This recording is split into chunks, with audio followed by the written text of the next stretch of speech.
Minnetonka to Lake Mendota on both sides of the St. Croix River. Passion's going to be running hot today. We're going to set it off inside the Hubert H. Humphrey Metrodome. It's the border war between Wisconsin and Minnesota, the longest played rivalry in all of college football. This is the 115th edition of this game. Big news breaking just a few moments ago. We're just 1 minute to kickoff, and we have just learned about an hour ago that Brian Calhoun, the starting quarterback for the Gophers, will not play because of a shoulder injury that he suffered last week in the win at Michigan. Therefore, Tony Mortensen, the redshirt freshman, will be making his first career start under a searing spotlight today in the rivalry game. And this is the object of everybody's affections this afternoon. The axe, symbolic of the legendary might, the voluminous strength of the legendary lumberjack Paul Bunyan. Hello, everybody. I'm Mark Jones along with Chris Spielman. Glad you came aboard. Dave Ryan join us in just a few. Now, legend has it that Paul Bunyan chopped down tons of trees in this part of the country, thus creating the Grand Canyon. Chris, if you believe that, you can believe anything in this rivalry. Well, this is what rivalry in college football is all about, and this is a trophy game that means something. There's a lot of emotions. One of the unique things about this game, the team that wins storms the other team's sidelines to get the axe if the previous team held the axe. A lot of energy in this building, Mark. It's going to be a lot at stake. It's a border war. Standings are at stake, and coaches and everything, reputations are ready to roll. It's going to be a great football game. Well, Lawrence Maroney, one of the top rushers in the country, is back deep on the kickoff return for Minnesota. Wisconsin won the toss, deferring to the second half. The Gophers receiving. And they kick it away from Maroney to number 7, Jakari Wallace. Wallace starting off at the 1. Brings it out 22 yards out to the 23-yard line. And Tony Mortensen is from nearby Hutchinson, Minnesota. That's about 2 hours west of here. He's only thrown 7 passes all season, but he did see some late game action last week. Came in late in the fourth quarter to hand off a couple of times and set up that game-winning field goal in the victory at Michigan. He's very tall, very strapping, has a very strong arm. It's first down and 10 from the 22-yard line.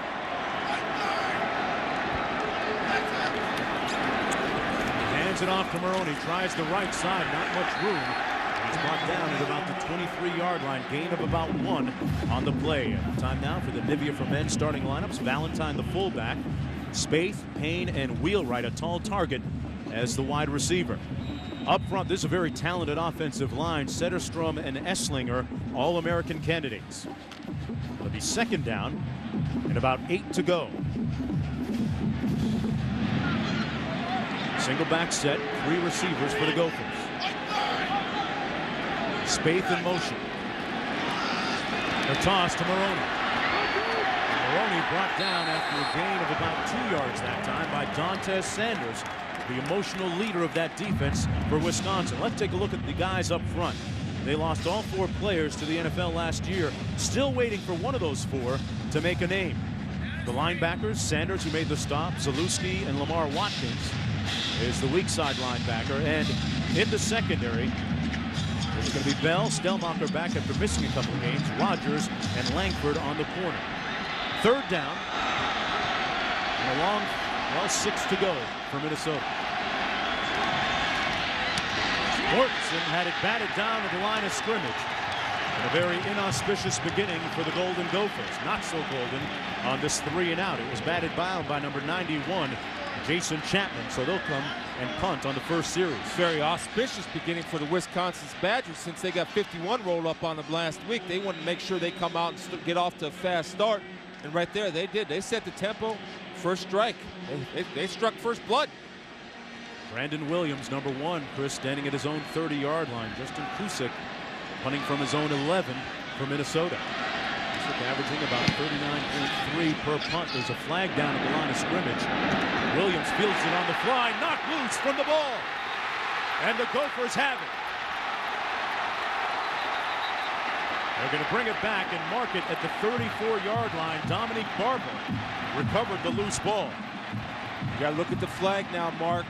Usually where it was lined up, it's either an illegal formation, not enough men in the backfield, or Wisconsin was lined up off sides. This would be a mental error.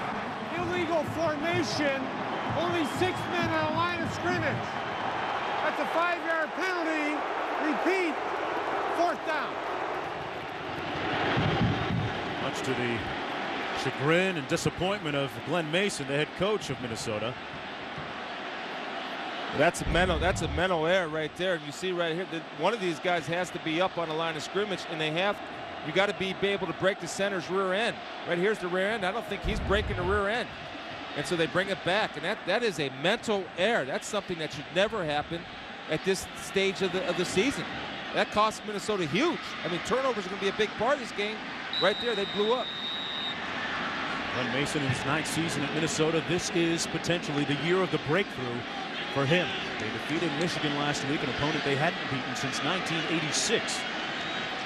And winning the Little Brown Jug, another trophy quote-unquote game this week. They're battling for the axe against Wisconsin. Do it again on 4th and 12 now. Another low line drive punt. Williams again on the fly. Good initial move to elude one tackler. Brandon Williams still on his feet and battling inside Minnesota territory at the 43-yard line. A nice 12-yard return after the 34-yard punt, and there, Exhibit A of the game that is rife with emotion. Barry Alvarez getting in the midst of things to separate the two teams. And Wisconsin will start off with good field position as we look at John Stocco. It's a big game for him. He's from nearby Richfield, Minnesota. Has some 15 or 20 family members here to watch the game, including his mother, brothers. Last year, he came here as a first-year starter. Actually, last year at home, he was the first-year starter. 3 years ago, he was in the Metrodome as the third-string quarterback. And my, how times have changed for John Stocco. Quick three-step drop, and it's incomplete at the 39-yard line, intended for Williams. Here's our Nivea for Men starting lineups in the backfield. Keep your eyes on number 2, Brian Calhoun, one of the top 5 rushers in the nation. Presley, Daniels, Williams, and Orr, who had a big week last week at Northwestern. Up front, this has been a great constant for Wisconsin. The offensive line led by Joe Thomas and Donovan Raiola, joined by Palermo, Lawrence, and Urban. First down and 10, 2 tights and 2 wideouts. Stocco to pass. Has Jonathan Orr. Caught it at the 30-yard line. Got in behind Tremaine Banks on the play, and it's 1st and 10 from the 30 as Jonathan Orr, big number 9, continues to shine. Well, this is a nice job of play action. First of all, John Stocco's looking deep all the way. Jonathan Orr is setting up, beating the receiver deep down the middle, but the play action works because Raiola pulls from a center position, which people see linemen pull and they think run, sucks up the defensive back, and a great job of hip turn by Orr to adjust for the football. It's a pretty difficult catch. First down and 10 after the 38-yard gain. Stocco falls to the carpet. And they're going to mark it back at the 33-yard line. We get a chance to hand it off to anybody, but Jonathan Orr last week, Chris, 4 touchdown catches, tying a school record against Northwestern. For so many years after his freshman year, people were waiting to see that talent emerge again. It seems to be coming to fruition now again. Well, Mark, you know, a receiver's success is in direct correlation with a quarterback's success. And if you don't have that so-called stud quarterback, then it's tough for a receiver to get great numbers. And face it, Wisconsin's a running football team. They run it here. Calhoun bottled up at the 33-yard line. Montgomery making the stop. All right, Scott, and you look at Michigan State, Ohio State, this game, several others, including Iowa. A huge week, a pivotal one in the Big Ten Conference.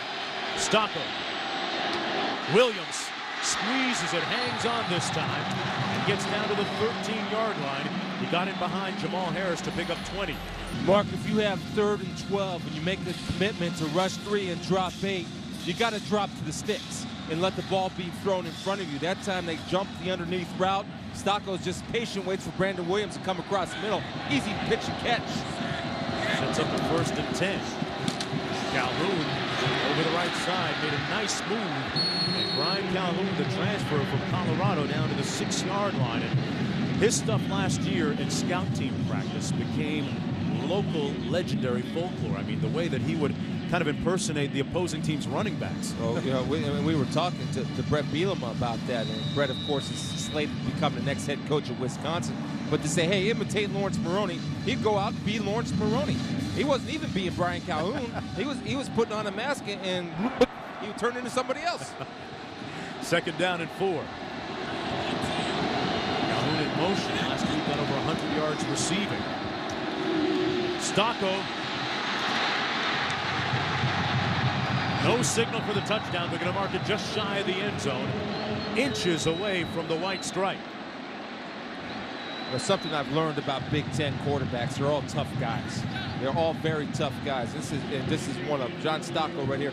Not thinking about diving, not thinking about sliding, putting his head down, trying to score.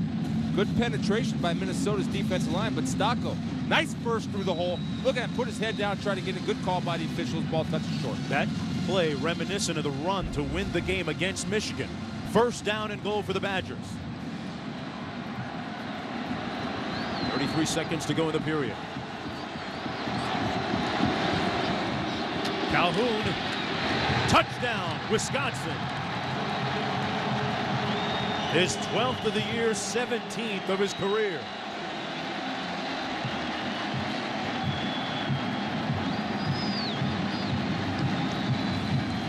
Well, Glenn Mason said that he really wishes that Calhoun would have never left Colorado. What? Talk about Essler. Take a look at Rayola. Rayola says, hey, Chris, I can pull too. He gets his shoulders turned upfield, creating hole in space. Brian Calhoun can sniff it. He'll get it. The extra point is good, and Wisconsin taking a 7-0 lead. Calhoun came into this ball game leading the nation, Chris. I love the stat. In total touches with 202. That number, of course, increasing since that time. And Chris, Calhoun in some very elite company right now, amongst the leaders in the NCAA in rushing. Memphis's D'Angelo Williams, #1, with almost 900 yards coming in, 885, and then it's Maroney in the #2 spot, approaching 1,000 yards on the season. Calhoun #3 at 849 coming into this contest, and he now has 7 consecutive games with a rushing touchdown as Brian White coaching up his running backs on the sidelines.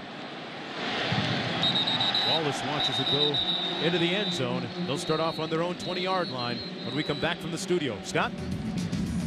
All right, Scott, first down and 10 from the 20-yard line. Morton's coming back in, and Mortensen, if you're just joining us, is a redshirt freshman. He's getting the start today because Brian Cupido is on the sidelines, the result of a shoulder injury to his throwing shoulder. He suffered that in the Michigan victory last week. There's Maroney trying the left side of that offensive line, and Maroney bottled up at the 22-yard line. And let's go downstairs to Dave Ryan. Mark, good start for Brian Calhoun with a touchdown run today for Wisconsin. He's 5'10", 194 pounds, and watching him from the sideline here, it's obvious he's not a big back. Who asked his coach this week how he avoids wearing down? The answer, he's got excellent vision. Doesn't take a square hit. He minimizes those collisions like so many great backs do. He has the ability to position himself so he doesn't get hurt. That takes quickness, knowing blockers, and it takes natural ability. He's as tough as they come. Yeah, David, you know, he had 5 touchdowns in his first game as a Badger. You wonder how he could top that act. He might have something in store. Back after this. Wisconsin taking a 7-0 lead a few moments ago, courtesy of a short run by Brian Calhoun. Minnesota with the ball at their own 22-yard line. And all eyes focused on number 22 in the backfield. A single back set, that's Lawrence Maroney. On 2nd and 7. It's complete. That's Logan Payne, and Payne has the first down at the 41-yard line. All right, Scott, 1st and 10 for Minnesota. Maroney cuts it back, gets across the 45 to the 46-yard line. Time now for our Napa game track. Playing for Paul Bunyan's Axe. See who takes it home this year. They've split the last 4 contests Wisconsin and Minnesota have. And one of the big storylines so far has been Minnesota mistakes on this fumble recovery. The ball went back to Wisconsin eventually because of a formation penalty, and then this botched catch by Jared Ellerson. They had nothing but open field ahead of him. He's got to go up with 2 hands. He'll be all right. On the toss, Lawrence Maroney got through. How he got through, I don't know. He's going to be marked down to the 41-yard line. Stellmacher was in the area to make the potentially touchdown-saving tackle. I'll tell you how he got through is he's following his All-American center, Esslinger. And Maroney has everything that Brian Calhoun has in terms of vision. when you have that kind of vision, you can go. Watch Essingler come around and pull, and Maroney's going to get behind his moneymaker. That's his moneymaker. He sees those big gold pants. He's going to see the hole, and he says if the center can run through untouched, I'll go through the hole untouched. He was right. Maroney looking to get untracked here. He gets another opportunity. Into the short side of the field and pushed out of bounds by Levon Rowan that time, and he went around for a little cowboy ride on Lawrence's back, and Lawrence says, hey, no free rides today. Yeah, Lawrence has got to get away from that and ignore that, and I'll tell you, he did a good job of coming off of him, but that's something you don't need at this particular point, so don't even chance it by getting in the dude's face. Getting off to a pretty good start now, 73 yards, picked up 6 that time, and meanwhile, Joe Bunyan, the starting defensive end for Wisconsin, being attended to on the sidelines. I always get nervous with a Secret Service earpiece in a guy's head and he's looking at you. That means that could be trouble. Minnesota's run the ball 7 times to just 1 pass on this drive, make it 8. Russell breaks a tackle, and a couple more. First and goal, Minnesota. A pickup of 15 that time by Russell. Alan Langford had a chance but missed the tackle for the Badgers. Watch Ben Spaeth, your tight end, coming in on motion. Watch this big fella right here come in and take him out. This creates a short corner. Boom! I see it. And Lawrence Maroney, or Russell, vision. You talk about the 28 quadriceps. Guy tried to grab 28 quadriceps, can't get his arms around it. Russell just runs through the arm tackle. It's a great, well-executed play. First down and goal for the Golden Gophers. Maroney back in the ball game. Gets the handoff. Maroney pushed out of bounds at about the 3. And it'll be second down and goal for Minnesota. Although, Chris, sometimes you can almost like it. It can play to your advantage if you have more space working close to the goal line, right? Well, if you're a team that's a spread offense, if you're a team that's a pound them, grind them, I think you would like to have the ball down on the 3 where you can feel where you can use your strength. You know, I talked to Brett Bielema before the game, Mark, and he said Roger Rogers is going to have a big game right there. He took a great angle and made a nice open field tackle. 11th play of the drive coming up for Minnesota. Complete. Ellerson stopped up. Good tackle at the 5 by Alan Langford. It's third down and goal from the 5 now after they picked up 8 on that play. Right there you see the arm strength of Mortensen. I mean, he threw a rope from opposite hash on a 3-step drop. And Ellerson made no mistake about that one. He was going to get 2 hands and catch the football. He had no choice, so it went right through him if he didn't catch him with his hands. Tony Mortensen in arguably the biggest game of his career, making his first career start.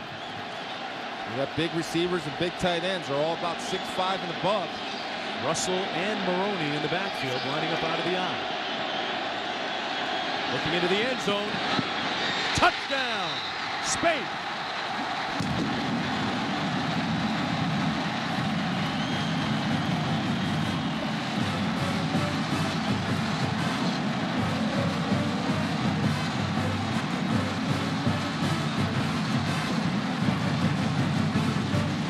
Tony Mortensen measured it, cocked his arm and got it. He makes it tough for you. Here's Spaeth here. Here, you're going to have 3 guys in the pattern.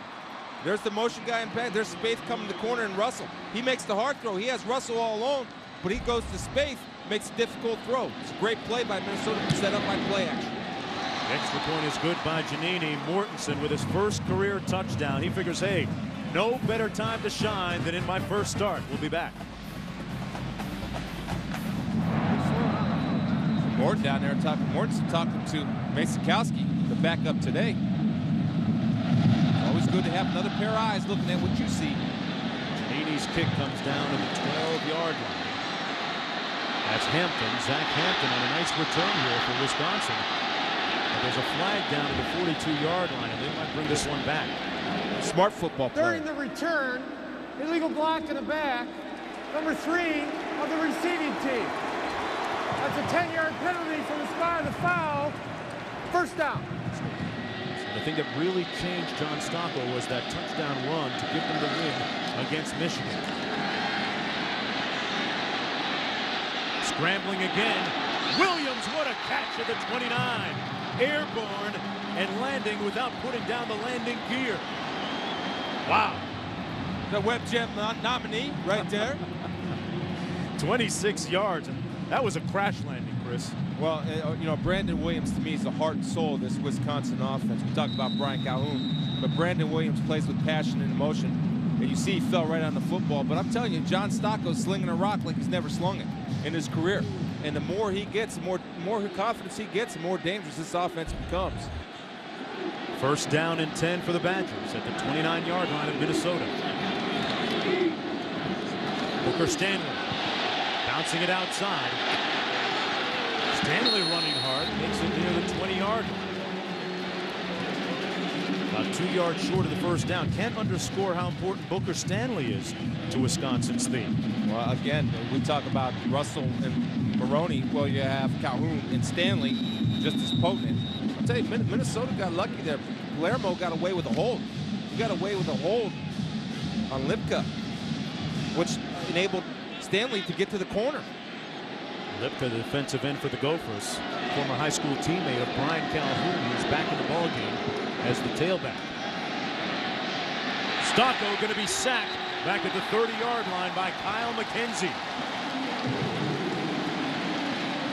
The 10th Gopher sack of the season. Kyle McKenzie's moved from his weak side linebacker position to his middle linebacker position. You'll see right here. Watch Kyle come in on a nice stunt. It's kind of a delayed stunt, bypasses and closes. Now he's supposed to have Calhoun. He made a decision. That was a mistake, but it was an aggressive mistake, which you can't do on defense, because if Stocco would have saw Calhoun sneak out, he's in for 6. It's a field goal attempt, this time coming from Taylor Meloff. They're going to call it about a 44-yarder. Plenty of leg, and it's good. Didn't look all that happy with it. David Lockwood's defense gives up the field goal. And Tremaine Banks batting away a potential touchdown to Jonathan Orr. Banks saying, no way. You're not coming in my kitchen and cooking for free. We'll be back after this. Should have come down to a game-winning field goal. Reese Lloyd did it a couple of years ago here at the Metrodome. This is Dakari Wallace. He takes a knee. They'll start off on their own 20-yard line. Talk about some of the compelling action in this series over the years. Mentioned Reese Lloyd. This was the scene, November 8, 2003. A game-winning field goal as time expired, and they stormed the bench of Wisconsin and grabbed the axe. And look at that, Chris. The kicker, Lloyd, was the first one there. That's the first time that's happened. I mean, Reese Lloyd is a good athlete, former soccer player. I believe Reese was from England. Bloody axe, mate. Mortensen looked good for the Gophers. Pretty golden on that last scoring drive. On first down and 10 for Minnesota. Mortensen on the waggle, wide open, has his tight end, Postumus.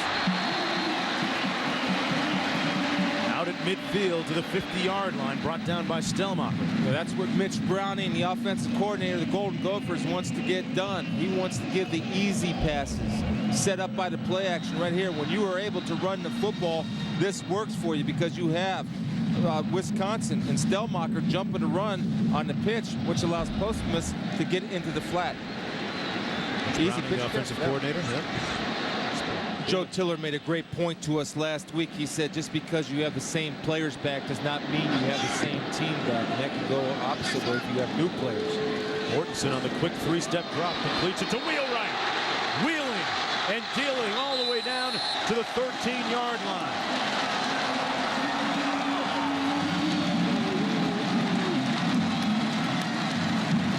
Well, here's a guy that's kind of been underused a little bit in Minnesota's offense, but he is a threat. He's earning Wheelwright out there. It's a nice little 3-step hitch. And you see at 6'5", he's a big target. It's an easy throw, no decision for Mortensen. And there you see Wheelwright get the wheels out, no pun intended, to make something happen with rack yards. Run after catch. First and 10 from the 14. That's Russell in the ball game, running into the boundary. And brought down at the 11-yard line. Got about 3 on the play. Second down and 7 to go for Minnesota. And Minnesota with something to prove coming to this ball game. Mainly in the respect, Chris, some people wondering whether they can handle prosperity. They defeat Purdue, go to Penn State and lose. Last week, a huge win, the first one since '86 against Michigan. How do they come out and play here? Well, I think if they would have lost against Michigan, then it's easy to say same old Minnesota, but they went on the road in the big house, cooked the brown jug. Difference. Russell, straight ahead. That's where he does his best. It's like wrestling a big old grizzly in there, isn't it? Down to the 6-yard line, Gary Russell. I do the call because it's just like the strength, you know, and if you ever lift weights and you got a lot of weights, there's a lot of noises come out your mouth. And right there, strength by Gary Russell. Looking into the eyes of Jason Giannini, who made a game-winning field goal last week at Michigan of 30 yards. This one a little bit closer. It's going to be about 26. A new holder, Mark. Cupido was the holder. He's out with the shoulder injury. Giannini knocks it through to knock the game at 10 apiece. Back in the studio for the Pontiac Performance halftime report. Reese Davis and the gang, another compelling and intriguing edition of the Paul Bunyan Axe Game. Back to you, Reese, in the studio. All right, Reese, back here for the start of the third quarter in the battle for Paul Bunyan's axe. A couple of teams that average combined 78 points per game right now with just a combined total of 20. So much still to play out in this rivalry. I'm Mark Jones along with Chris Spielman, Dave Ryan down in the sidelines. And who would have ever thought, Chris, that we'd see a defensive type of battle like this? Well, I think both teams' strength is stopping the run, but statistically, Minnesota has dominated the football game. Now, if you're Wisconsin, you got one of the top running backs in the country in Brian Calhoun.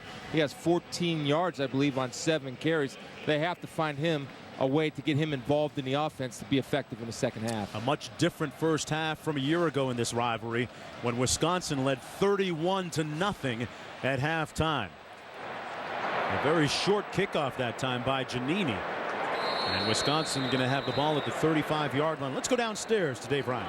Hi, Mark. Thanks a lot. You remember you and Chris in the booth earlier in the game were talking about Minnesota's missed opportunities. Well, Glenn Mason told me at halftime he was very impressed with the way his team settled down and came back from missing some great chances, some bad penalties, and drop balls. As for Barry Alvarez on the Wisconsin side, he wants to establish the run offensively. A lot more TOP, time of possession. That means grinding out a victory. He hopes using Brian Calhoun in the backfield. He thinks the pass game is wide open. Defensively, says his secondary's got to tackle better, Mark. All right, and so far the defense ahead of where they were last week, albeit just statistically maybe. Calhoun was bottled up for just 14 yards in the first half. A nice run near the first down marker at the 45-yard line. Time now for the Ruby Tuesdays first half statistics. The numbers that jump out at the page, off the page at you, are the Minnesota turnovers. Just one, but when you factor in a couple of other blown opportunities, untimely penalties, they could lead by as many as 10 points to 2 touchdowns in this game. They had a drop touchdown pass and they had a return fumble for a touchdown, and both of them were mental errors. And the drop touchdown pass, Ellerson went up with one hand instead of 2, and they were in illegal formation on their punt team that cost them a touchdown off of a muff punt. On 2nd down and 2 for Wisconsin. They go to Calhoun again, and this time stopped up near the line of scrimmage. Going to be about a yard shy of the first down. Number 6, Alex Daniels, making the stop for the Gophers. What's clear to me with Coach Alvarez, and Dave Ryan hit on it on his report, wants to come out and establish the running game. They were the John Stocco show in the first half, and that's not necessarily a bad thing. But for them to be effective, they got to get number Calhoun more than 2.8 yards per carry. It's not often, Chris, that you see those kind of numbers by Calhoun in the first half, and Wisconsin losing the battle of time of possession. 3rd down and short for the Badgers on this, their opening drive of the 3rd quarter. Presley in motion. It's Calhoun. And a late lunge might put him close, but I think he came up short of the first down marker. John Pavelski made the stop for David Lockwood's defense. We talk about making guys run the hump. That makes them lose ground before they gain ground. Anthony Montgomery does a great job of driving Donovan Raiola into the backfield, forcing Calhoun to change his course and allow the pursuit of the defense to catch. The Bush into punt for the Badgers. He's going to be standing on his own 30. 3rd in the nation coming in punting-wise. And that's Logan Payne for Minnesota standing at his own 12. The Bush with a high spiral. Oh, he's going to get a great bounce. Couldn't have done it any better with a pitching wedge. Stick and stay at the 6-yard line. A 50-yard blast by DeBush. Speaking of questions at quarterback, Tony Mortensen answering some of those in the first half. This time handing it off to Maroney. And he's stopped up by Dontez Sanders. Sanders, the guy that you'll hear talking the most defensively and exhorting the Wisconsin fans that made the trip here to Minneapolis. Out of Ohio, Bedford, Ohio. His brother plays at Ohio State. Team leader in tackles with 44 coming in. It's 2nd down and 9. So they like to isolate Ellerson down here. Come the other way with Maroney, a huge gaping hole. Maroney still on his feet and good blocks downfield. The double deuce is on the loose. Turbo time. Touchdown.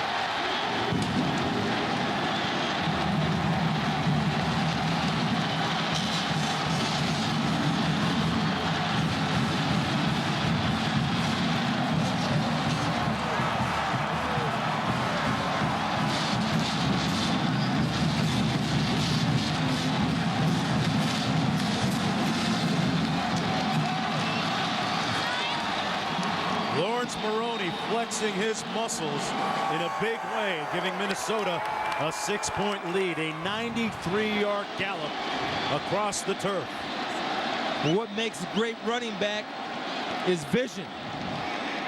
And you're going to see vision by Lawrence Maroney. His 8th touchdown of the season, Chris. Watch this. Here you go. You're going to see the offensive line. There's the vision in the hole. Cutback. Guess what? I'm going untouched. Not only do I have vision, but I have the speed. What is it, Mark? Talk to the feet because the hand's not listening. You got it, baby. Back right after this. Lawrence Maroney breaking off Wisconsin proper to the tune of 93 yards and joining some elite company right now in Big Ten history, along with Ron Dane, formerly of the Badgers, Cedric Irvin, the Spartans. From the 5, it's Williams. Brandon Williams still on his feet, and a 30-yard return out to the 35-yard line. And take a look at some of the more talented backs to come through this conference. Ron Dane went for over 1,000 yards, 96 through 99. Did in his 4th year, took home the Heisman Trophy. Cedric Irvin at Michigan State, 96 through 98.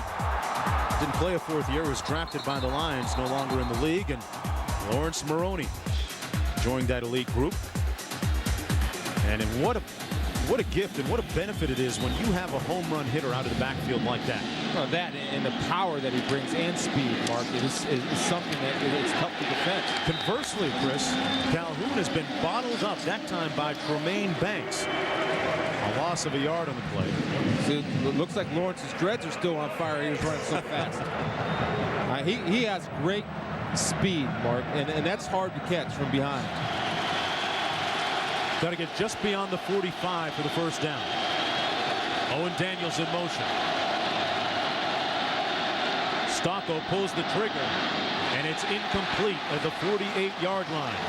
Came up just a little bit short, intended for Brandon White. Yeah, the ball was late. The ball was late. If he would have threw that ball on time, then he's got a nice, easy strike. To me, he tried to take too much off of it and didn't trust his arm strength, which we saw in the first half and last week. Didn't see it on that throw, though. He tried to baby that in there. Rip it in there. Bush, as a result, into punt. His 4th of the day. Logan Payne on the line drive. Finds a little alley. Logan Payne out near midfield at the 47-yard line. Lawrence Maroney, just like those 22-inch rims, he wears number 22, spinning constantly. We'll be back. Back under the bubble here at the Metrodome in Minneapolis, the 115th edition of Wisconsin against Minnesota. It's a 7-point lead for the Gophers with good field position here on 1st and 10 from their own 48. Gary Russell falling forward for an extra 2 yards out to the 45. Meanwhile, Russell in for Maroney, getting a breather on the sideline. And it's not inconceivable, Chris, that he could go for 3 bills today, 300, the way he's piling it up. It's 3rd down and 12. Out of the backfield, a dangerous pass. And it was dropped by Maroney. It'll be 4th down coming up for Minnesota. started this drive off in good field position, but now end up in a punting situation. That was a great job of Matt Shaughnessy coming off of his pass rush and getting in the throwing lane and vision of Lawrence Maroney.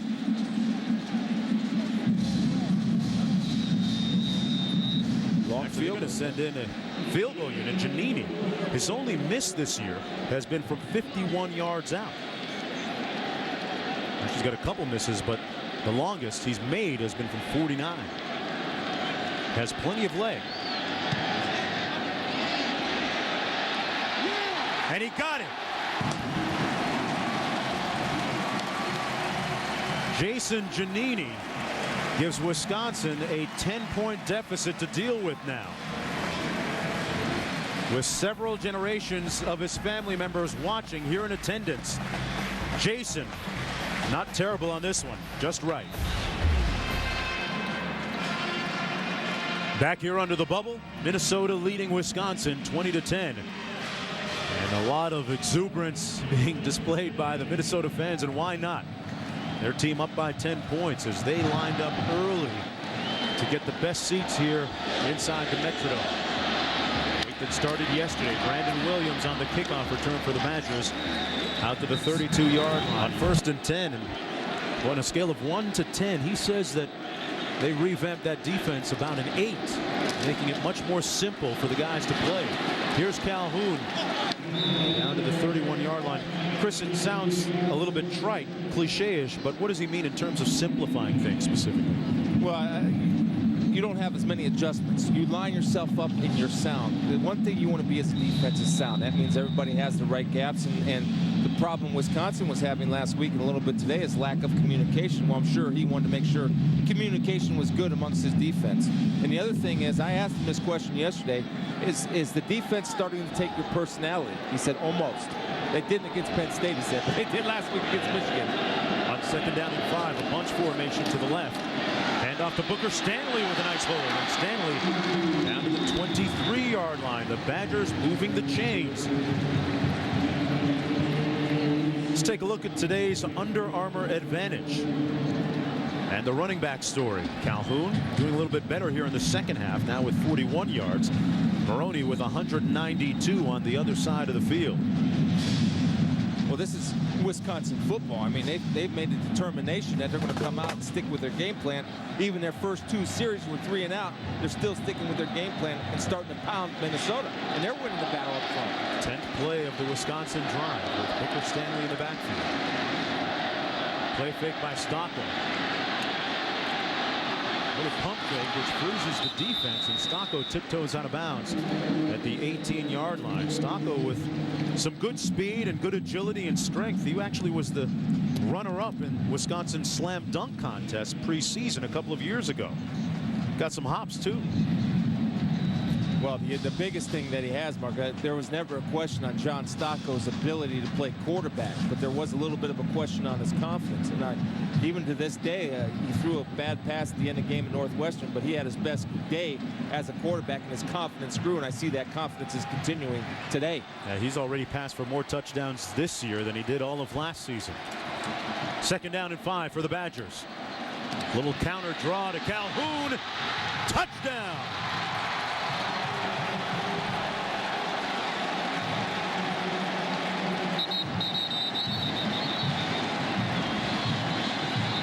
There's a flag down on the play.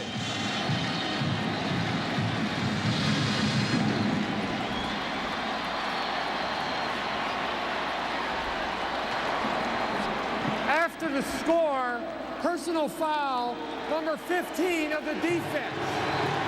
That 15-yard penalty will be administered on the kickoff. Resolve the play. Touchdown. Foul is against Jamal Harris.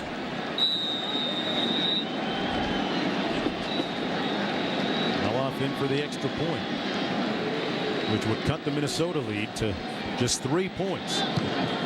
With a little under 4 minutes to go in another storied edition of Wisconsin against Minnesota. This is a counter trap, Mark. You're going to see 2 pullers coming from the backside.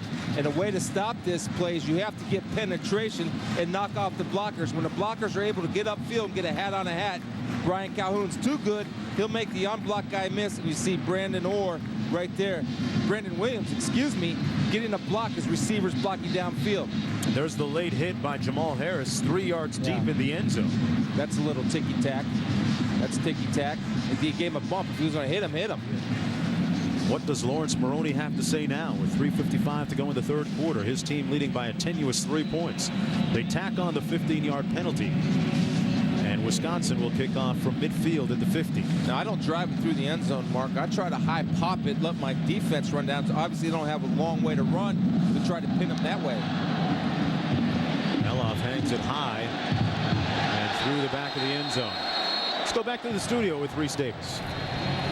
All right, Mark, you can go ahead and put away the milk cartons. There has been a Ted Ginn Jr. sighting. Michigan State and Ohio State. Troy Smith finding Ginn. And remember, Ginn really burst on the scene against the Spartans last year. Very reminiscent of a year ago. The Buckeyes have seized momentum. They're up by 4 in the third. All right, Reese, we talked about Brian Calhoun, Chris, leading the nation in touches coming into this ball game. It's easy to say this, but if I'm Coach Tressel at Ohio State, I would give Teddy Ginn the ball every time. I'd let him touch it every other play. I think, that's reverses, whatever. But again, receivers' success is direct correlation to the quarterback's success. Mortensen on the toss on 1st and 10. Maroney cuts it upfield. Nice straight arm on number 22, Rogers. And he got the first down out of bounds at about the 35. That really should have been a no play, because Zalewski from his middle linebacker spot has a clear shot at Maroney. Again, you're taking poor angles. Watch now. He's going to close the gate. Where? Behind the ball. He fell for the stutter step, and you cannot tackle Lawrence Maroney with a half a man. Get your head across the front of the man, take the angle, and go take your shot. Don't break down on him. He'll put you on his highlight film. Picked up 15 that time. Mortensen, quick 3-step drop. A little contact and a flag now coming on the far side of the field against Iwanagu. This is where challenges have to be met, Mark. We talked about this game, and it's a slobber knocker feast. That's what it is. There's still, Wisconsin tried to come out fancy, throwing the ball. Interference, number 27 of the defense. That's a spot foul with automatic first down. But what Minnesota does, their passing game's 3-step and bootleg. That's what they do. But they're able to run the ball with such efficiency, and I believe Wisconsin didn't stick to the run in the first half well enough. They made a commitment to the second half, and this is the type of game we expected to see. Here's what they're playing for. Paul Bunyan's axe, named in honor of the legendary behemoth who was apparently responsible for clearing out trees and the making of the Grand Canyon and the Mississippi River. You know, my wife is from this part of the country, born in Minnesota, raised in Wisconsin. I said, how do people from Minnesota view Wisconsinites and vice versa? She says, well, people from Minnesota see Wisconsin people as people carrying around cheese in their trucks. And she says people view others from Minnesota as being a bunch of lumberjacks with lumberjack jackets 24/7. So there you go. Hence the animosity. This is Russell on the move. Gary Russell, touchdown.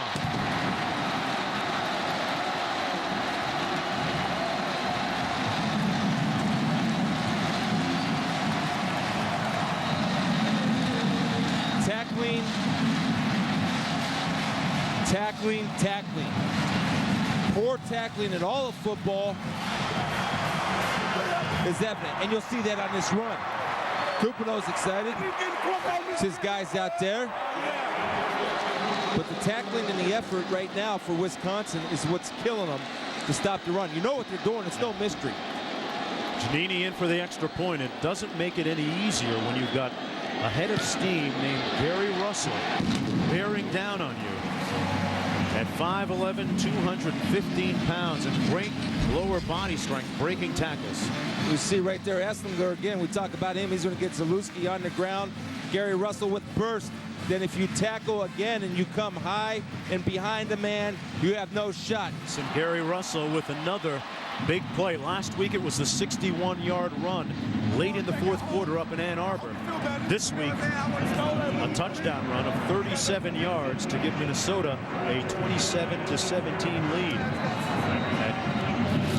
And Mason was able to pluck Russell out of Columbus, Ohio. Coach Mason has Ohio roots, of course, having coached at Ohio State, but he has really made that connection pay. Well, I think he understands that, you know, there's a hotbed of college or high school football. Ohio is one of those hotbeds across the United States. And you go in and get players where you can find them. They have them in Columbus. On the return, Hampton brought down just short of the 19-yard line, and 10-point lead. Brian Calhoun in at tailback. Backs line up out of the offset eye for the Badgers, down by 10 with 1:22 to go in the third quarter. Hand it off to Calhoun. Hurdling a couple of would-be tacklers. Brian Calhoun with a first down at the 34-yard line. We're here at the Metrodome in Minneapolis. I'm Mark Jones along with Chris Spielman and Dave Ryan down at the sidelines. Wisconsin and Minnesota locking up for the 115th time. It's the longest rivalry in all of college football. Minnesota scored earlier this period on a long 94-yard run by Lawrence Maroney. Gave them a lead at the time, but the lead has since been whittled down to 10 points.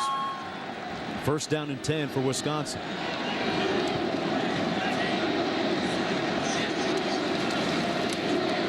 Stocking hands it off to Calhoun. Calhoun brought down from behind at the 36 by Kyle McKenzie. If you recognize or think of the name McKenzie and associate it with the Buffalo Bills, you can no doubt come to the conclusion that he and Reggie are related. Of course, that's Reggie's nephew. Electric company, right? Oh, yeah, Reggie. Blocking for O.J. Simpson. Road paver for O.J. Wisconsin's found that this counter tray deal against Minnesota, and when they're most successful is not when they bounce it upside, but when they hit it up inside. They're going to keep going to that. Time winding down in the third period. There it is again, inside.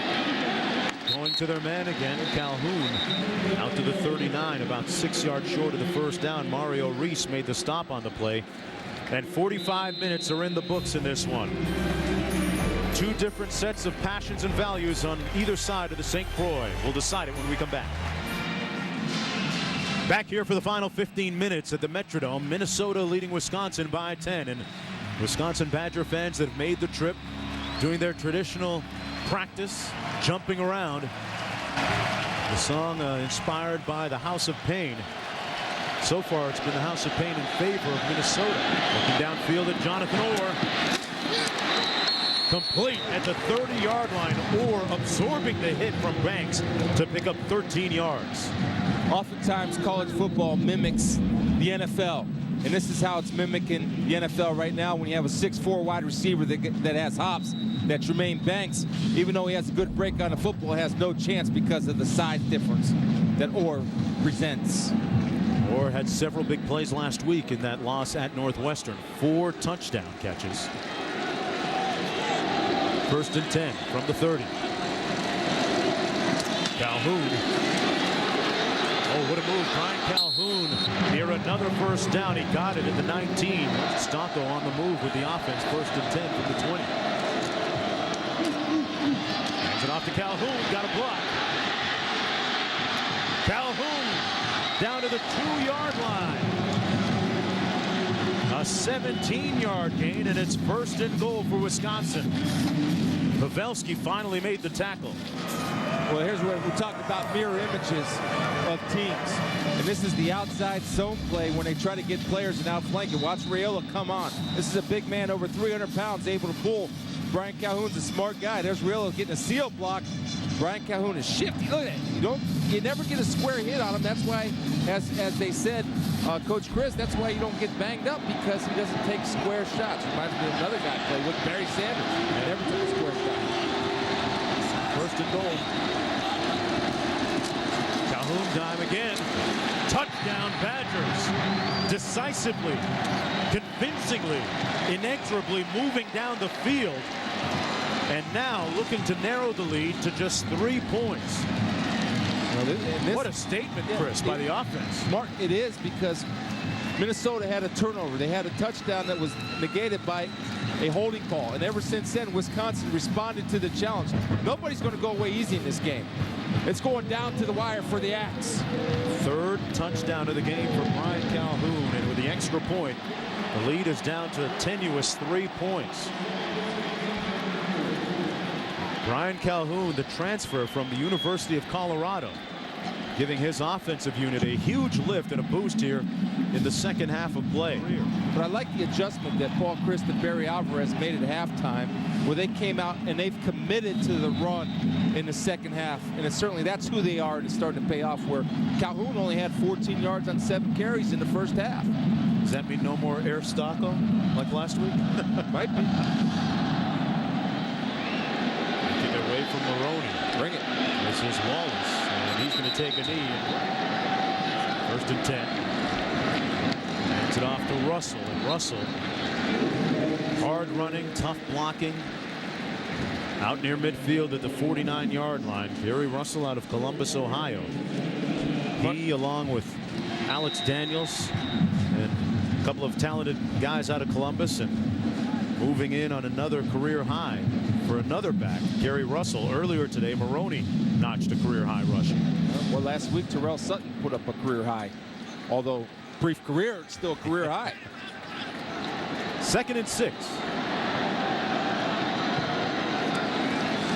The toss to Russell as Esslinger out in front of him. Gary Russell made a nice cut. On 3rd and 2, Maroney is the deep back. Justin Valentine leads the way on the ISO. Maroney got close to the 30, actually the 45. Depending on the spot, it looks like he got the first down.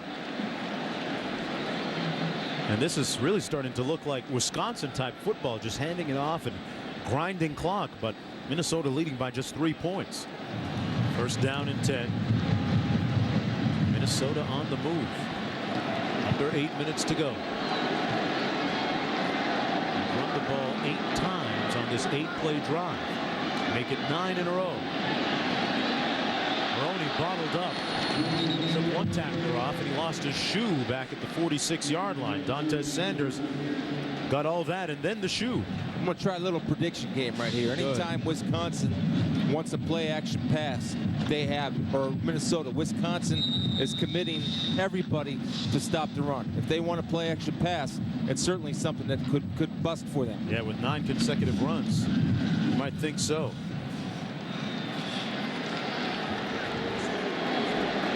Second down and 9. Russell, the deep back. They look to throw. And Mortensen overshot Ellerson. It'll be 3rd down and long for Minnesota with a little over 7 minutes to go. Brandon Kelly putting the pressure on Mortensen, and Glenn Mason faced with a big play call right here. Cupido forced to watch on the sidelines with an injured throwing shoulder. Checking the plays nonetheless. A critical 3rd and 9 for Minnesota. They're 7 of 14 on 3rd downs today. Well, one guy who's been quiet, that's a big target for them, is Spaeth, the big tight end. They hand it off to Russell. Gary Russell, big play last week. Didn't get the first time this time. It'll be 4th down and about 2 to go on the very, very edge, long fringe of field goal range with just under 7 minutes to go. I know I have extreme confidence if I'm Glenn Mason and Lawrence Maroney and Gary Russell. Yeah, both guys. Mortensen coming back onto the field. Looks like they're going to go for it on 4th down. I would have to say, though, I would believe Gary Russell's just a little bit better of a short yardage runner than Lawrence Maroney. Why? Because he makes a decision and he hits it, and rarely does he get stopped where he's hit. 4th down and 2. They're 0 for 1 on 4th down. It's a short 2 to go. Follow him. He'll take you to the play. Play fake. Mortensen keeps it. Got a great blocker in front of him. First down, Minnesota. It's kind of my prediction, except it wasn't a pass, but it was a play action. When you have a team that is selling out, like Wisconsin selling out, to stop the pounding, that play is there all day. It's a great job of Mortensen sticking that ball in there and hiding the football. Right here, I don't know where that football is. Now, if you're Mortensen, young man, stay in bounds. Why? You keep that clock running. Boy, Chris, he really sold the fake that time. Great ball handling. Said earlier that Glenn Mason has a little bit of a riverboat gambling way about him on 1st down and 10. Gary Russell now. Russell cuts it back. Was hit back at the 19, made it down to the 13. Race back here, 6:18 to go. And the pound fest that is Glen Mason and Gopher football right now continues in earnest. Russell, Maroney doing it on this drive. Combined 54 carries today. Maroney back in the ballgame.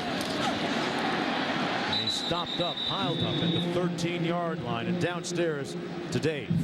Well, Mark, we spoke yesterday with Minnesota running back Gary Russell after their practice. He tells us he really prefers coming in off the bench so he get a feel for the flow of the game from the sidelines. And he's certainly proven that today with a big afternoon. He and Maroney both have been great. Gets him pumped up to play by watching a few series. He says he learns a lot from Lawrence Maroney. When he comes off the field, Maroney will tell Russell what he sees with the Wisconsin defense. Gary applies that to his carries. That sort of knowledge.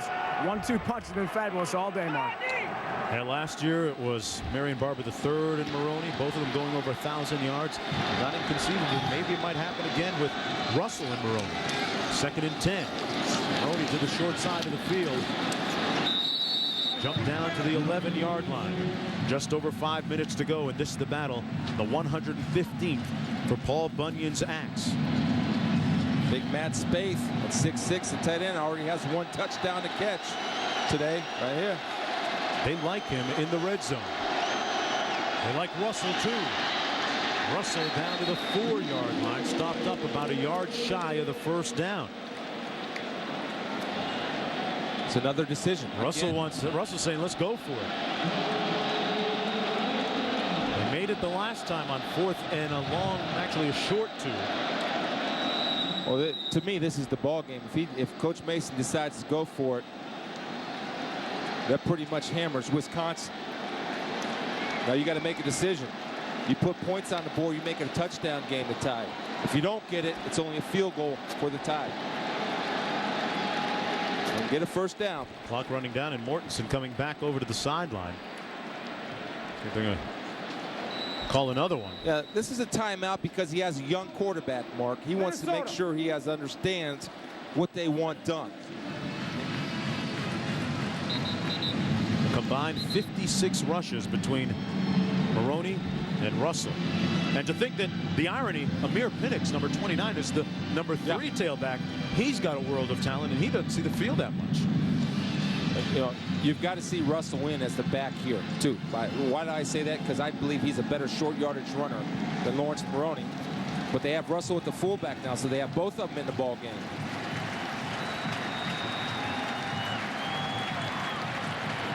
Wisconsin with some late substitutions. A defining point of the game on 4th and short.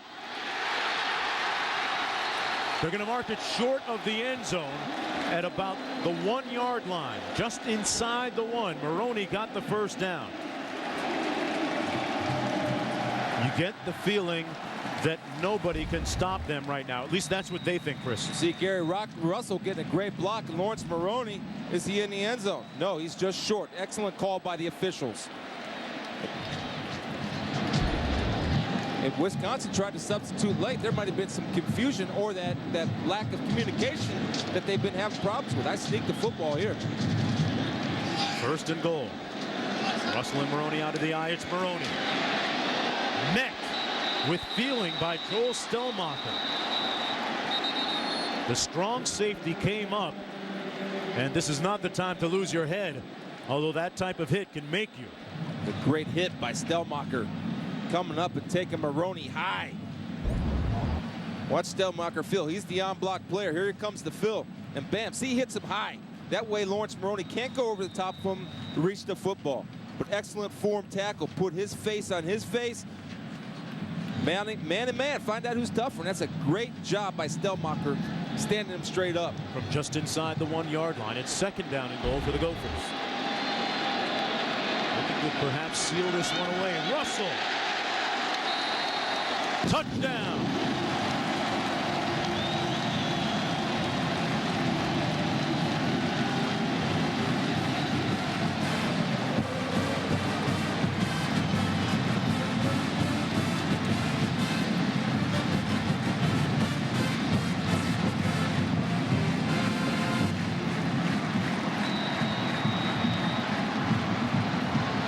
Gary Russell, a.k.a. G-Money, And he was straight up cash that time, cashing in the long drive by Minnesota. Now leading by 10 points, 34-24. And you talk about the the mothership of drives, Chris. 19 plays, 80 yards, just under 8 minutes. And this is how they cap it off. Well, Gary Russell, again, I think he's a great inside runner. And that's Glenn Mason football, Mark. Well, you said it. 19 plays, 80 yards. Do they have a pass? Maybe one or two. And they have 402 yards on the ground with 60 carries. And they are getting ready and thinking perhaps of storming that Badgers sideline and stealing the object of their passions today, Paul Bunyan's axe, now unveiled. One of the great traditions is that the team, if they have the axe and they lose the ball game, there's no problems caused or fights breaking out when the other team storms the bench. It's a great tradition, and it's fun to watch. And to me, it epitomizes the excitement of college football, what it means. Think about over the years in this rivalry. You and I have had the pleasure of calling this game several times. I can remember Lee Evans running over to the sideline and snatching that axe from the Minnesota team. And then a couple of years ago, Reese Lloyd, the place kicker for Minnesota, kicking the game-winning field goal and running over the Wisconsin bench and taking the axe back. Now, it's not over yet. Now, they're doing this kick to keep the ball in the hands of Brandon Williams. Giannini with a short kick. Reese, it's been 1986 since the last time that they've gotten that trifecta. All three of those trophy games. This is Calhoun strung out and pushed out of bounds at the 34-yard line. For more on trophies, let's go downstairs to Dave. I'll say Minnesota plays for the most in 1A football, Mark. It's the third straight trophy game they've been in. First at Penn State, they played for the Governor's Victory Bell, a relatively new trophy awarded back in '93. Penn State has that one. Then the Little Brown Jug last week, won for the first time by the Gophers since '86. Don't forget the Floyd of Rosedale. Goes back to 1935, a bronze pig. End of the season, November 19th against Iowa. That's a lot of trophies, Rhino. Got to build new showcases. On 2nd and 5, Stocco wants to keep that axe. But it's brought down at the 35-yard line by Anthony Montgomery. With 3:06 to play. And they are really jacked up on the sidelines. The offense and defense. Quarterback Mortensen. David Lockwood. The defense looking to make its penultimate stand today. And this is where memories are made, Mark. These guys are going to come back 10 and 15 years from now. They're going to talk about this game. And it's not over, by the way. Not over by a long shot. Stocco complete to right. Pardon me, Williams. And Williams has it near the 40-yard line. Stops the clock while they move the chains. 2:38 to go. That's why I say it's not over, because when you have Brandon Williams, Jonathan Orr, and Stocco throwing the football like he's throwing the football, this game is far from being over. And don't forget little Mr. Calhoun in the backfield. A lot of things happen throughout the years. 115 games, strange things happen throughout history. And the last axe game for Barry Alvarez, who will step down as the head coach and assume singular duties as the school's athletic director at the end of this year. 1st down and 10 from the 40 after that 24-yard pickup. Stocco. Looks like they got crossed up a little bit in their signals, and we won't get crossed up. Back to the studio.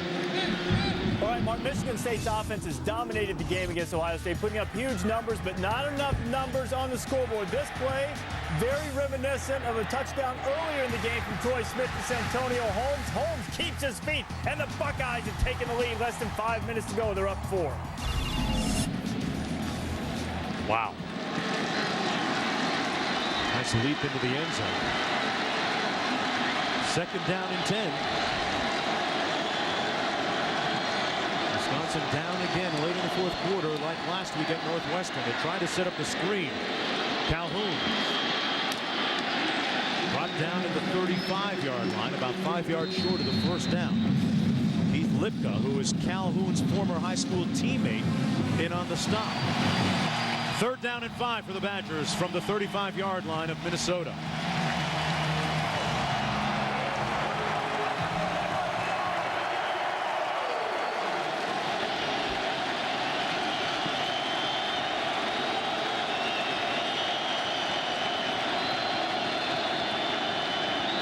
Stocco Completes the pass to Williams for the first down, working on Tremaine Banks. I'll tell you, that's a great throw by John Stocco. He had Brian Calhoun in the flat, but the newfound confidence let him make the tougher throw to Brandon Williams, and he threw on time, on target. That's good coverage by Banks. It's just a good throw, good catch. John Stocco, you can almost see his confidence growing leaps and bounds in the last couple of weeks. 1st and 10 from the 22-yard line for Wisconsin, down by 10 points. 2:15 left. Still plenty of time.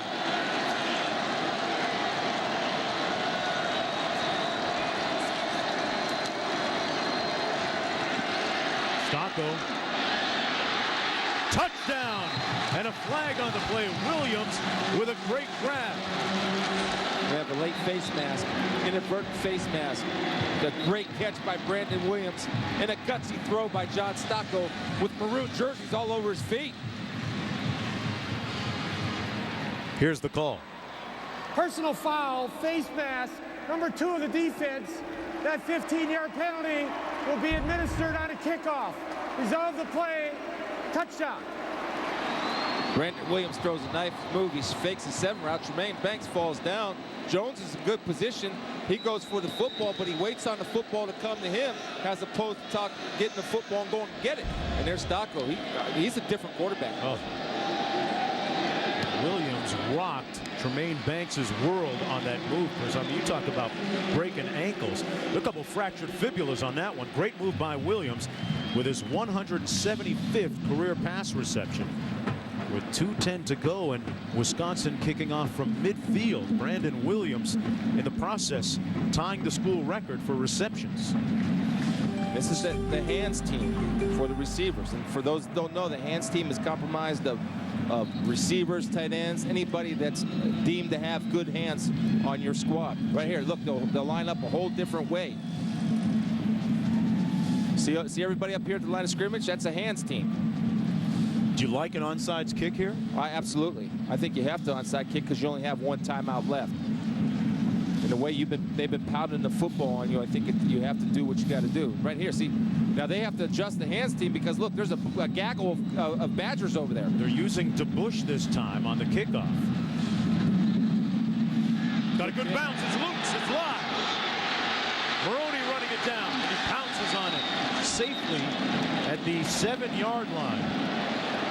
And you can almost feel the Gopher fans and the sidelines breathing a sigh of relief. Not quite time to exhale totally, though. One more look at it. This is a great kick because it's a short hopper, and that's tough to get. You can't feel that, Chris. No. I mean, Ozzie Smith would have been able to field that one. That didn't make the web gems. Tremaine Banks took it in his chest, and it bounced off of him all the way downfield to Lawrence Maroney. And Barry Alvarez will surely remember this edition, the 115th between Minnesota and Wisconsin. He said that last year's victory might have been their best game ever against Minnesota during his 16-year tenure. 1st and 10 for the Gophers. Now they have one timeout left. They're going to have to use it pretty quick. Maroney running it up the middle beyond the 10-yard line. Under 2 minutes to go. Wisconsin running out of time. Lawrence Maroney with a career-high rushing today. 252 yards in all, and he is our Nexium player of the game. He and Gary Russell doing an outstanding job on the ground for the Gophers. It's the most yards rushing in school history. Actually, 4th most, pardon me. You got to watch Mortensen here and watch the manage the clock. There's 7 on the play clock. He's a little lackadaisical up there. Got it off in time. Maroney straight ahead to the 15-yard line. Stops the clock with 1:19 to go. Look at all the names and scores etched into the axe handle there. Dave Ryan, pardon me, telling us earlier that they had to add some feet on that handle. It's the great history of this rivalry. Yeah, I want to tell you what Brett Bielema was telling his defense right now. He says, guys, no matter how bad it was today, we give up 400 yards on the ground. It comes down to this play. It's 3rd and 3. It doesn't matter how good you were before or how bad you were before, but be great this play. I guarantee you that was the speech before they went out there. We'll see what they come up with, Chris, on 3rd and 3. Minnesota can put these heads to bed by getting the first down. It's Maroney, and he won't get it. Stopped up short of the first down on the left side of the offensive line. Nothing doing. Maroney about a yard short. Wisconsin and Brett Bielema's defense out of timeouts with 1:04 to go. And Mason's down there telling the official right there. You see him give him a little tea time. He's going to tell the line judge that he's going to call timeout. And that's a line judge. You're allowed to do that in college football where the coach is allowed to call timeout from the sidelines. Great point.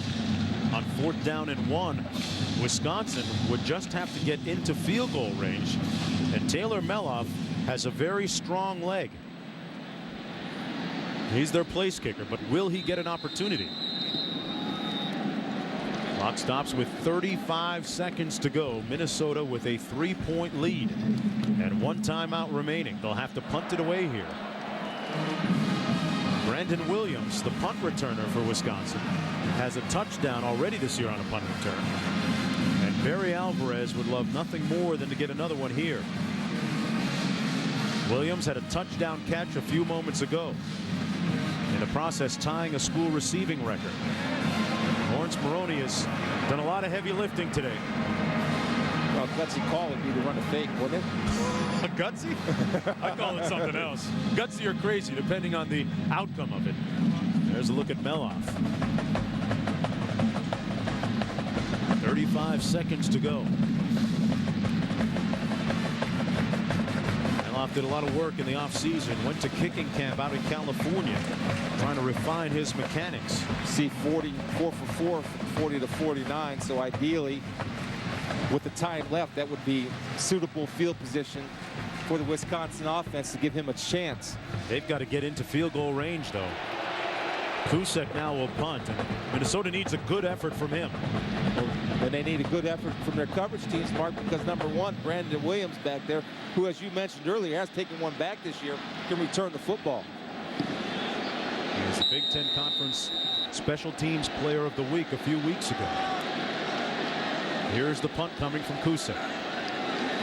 Coming after it. Oh, he fumbled it. It's blocked unbelievably. Wisconsin with a chance to pounce. Who's got it? Touchdown Badgers. Unbelievable. Simply shocking.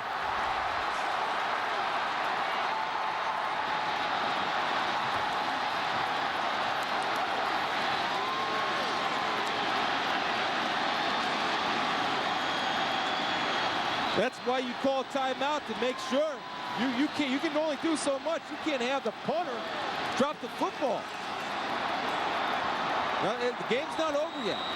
Kusek fumbled the snap. It appeared to hit him right in the hands. Wisconsin going to try and put this out of a field goal's reach with the extra point from Meloff, which he does. Barry Alvarez has never seen anything like this, I bet. You coach long enough, you're going to see it all. Right here, number 26, Zach Hampton comes through untouched. And the guys keep coming. And what happened was he got nervous. You're talking about a young punter back there that got nervous and got in a hurry. Let's see. Let's look at the snap. The snap is good. He just missed the snap. Jonathan Casillas, Chris, blocked the punt. Would he have been better off just falling there? Well, I think he's probably thought that they went to try to do the rugby kick. And that was called. I believe the rugby kick was called. Casillas does a good job of maintaining his rush lane and keeping his hands down, taking it off the punter's foot, as opposed to going up high.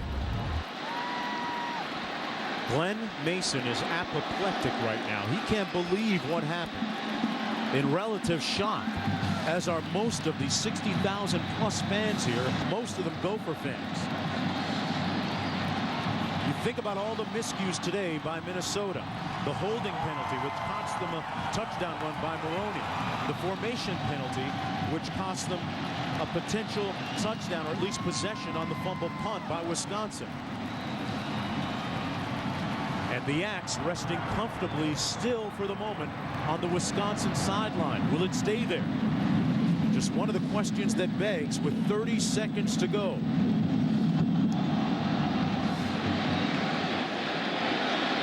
Wallace at the goal line. He's brought down and he fumbles. That might just do it. Recovered by Wisconsin and DeAndre Levy. An incredible meltdown by Minnesota. With less than a minute to go, the Gophers seemingly had the victory within its grasp. And Barry Alvarez thanking the football gods as well as his coaching staff. Mark, let's go back to this point. Wisconsin's defense was getting run over. Brett Bielema had a timeout.